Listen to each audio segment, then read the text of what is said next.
How to turn on or turn off mono audio on Samsung Galaxy S26 Ultra. Let's start the video. First of all, go to App Library.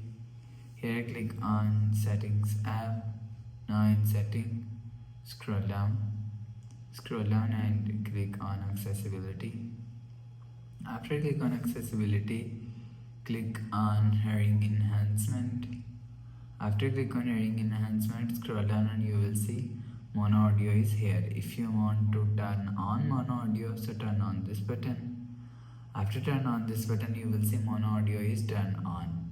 If you want to turn off mono audio, so turn off this button. After turn off this button, you will see mono audio is turned off. You will turn on or turn off mono audio from here. After the process, go back to home screen.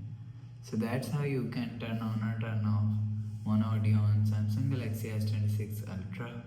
If you like the video, please subscribe. Thanks for watching.